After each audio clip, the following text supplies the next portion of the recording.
ini, saya berasal dari program studi Sarjana Farmasi Universitas Wahid Hasyim Semarang. Pada kali ini, saya ingin memaparkan tugas dari mata kuliah Kimia Organik yang diampu oleh Dr. Anita Dwi Puspitasari, SPD MPD.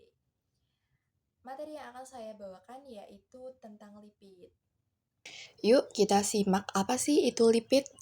Nah, jadi lipid berasal dari kata lipos yang berasal dari bahasa Yunani yang berarti lemak. Lipid merupakan senyawa organik yang secara umum tidak larut dalam air, tetapi larut dalam pelarut organik nonpolar seperti ether dan hidrokarbon. Lipid memiliki peran penting dalam struktur dan metabolisme organisme hidup. Ada dua jenis lipid. Yang pertama ada lipid nabati, dan yang kedua ada lipid hewani. Lipid nabati berasal dari tumbuhan, contohnya alpukat dan durian. Umumnya mengandung asam lemak tidak jenuh sehingga berwujud cair pada suhu kamar, dikenal sebagai minyak. Sedangkan lipid hewani berasal dari hewan seperti daging, telur, dan ikan. Mengandung lebih banyak asam lemak jenuh sehingga berwujud padat pada suhu kamar. Kemudian ada perbedaan lipid.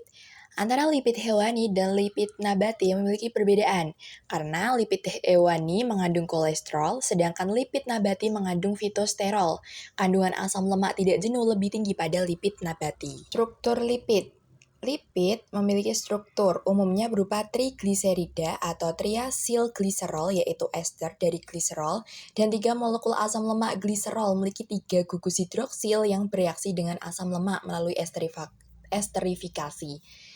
Struktur trigliserida memiliki 3 rantai asam lemak yang terikat pada gugus hidroksil gliserol. Jika ketiga rantai tersebut sama, maka disebut lemak sederhana. Jika berbeda, disebut lemak campuran. Kemudian ada reaksi-reaksi lipid. Lipid memiliki 3 reaksi. Yang pertama ada reaksi pembentukan dan hidrolisis.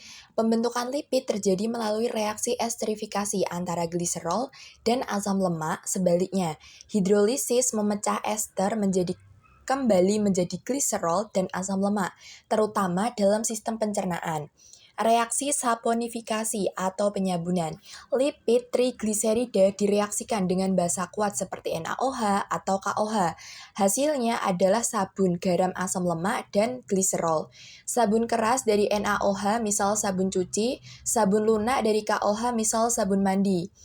Yang terakhir ada reaksi hidrogenasi atau reaksi penjenuhan ikatan rangkap dalam asam lemak tak jenuh dengan gas hidrogen mengubah minyak menjadi lemak padat misal margarin. Kemudian ada perbandingan sabun dan deterjen. Sabun terbuat dari asam lemak alami dan basa kuat memiliki kemampuan membersihkan melalui interaksi antara bagian hidrofob dan hidrofil. Bersifat biodegradable dan jarang menyebabkan iritasi kulit, kurang efektif di air sadah, mengandung ion Ca2+ dan Mg2+ karena membentuk endapan.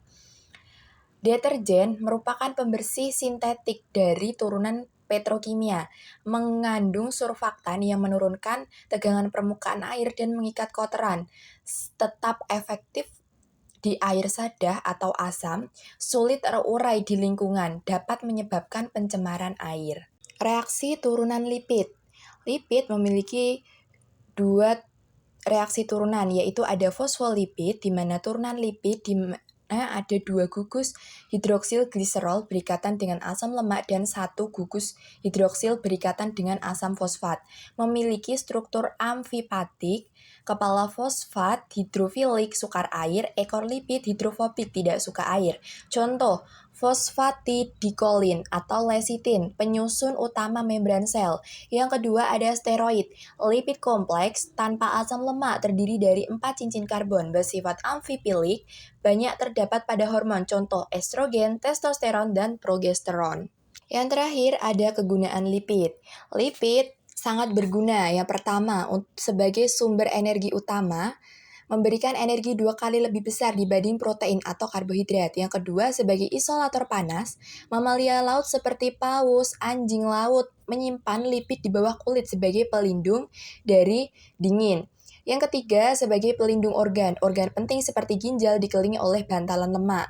Yang terakhir ada transport dan penyerapan vitamin A, D, E, dan K adalah vitamin yang larut dalam lemak, sehingga lipid penting untuk penyerapan dan penyimpanannya. Nah, jadi itu tadi yang dapat saya sampaikan dari materi tentang lipid.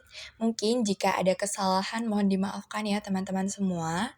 Mungkin jika teman-teman ada yang ingin bertanya, apa sih itu lipid Kak? Kurang jelas atau bagaimana? Boleh diberikan pertanyaan melalui kolom komentar ya. Terima kasih. Sekian, wassalamualaikum warahmatullahi wabarakatuh.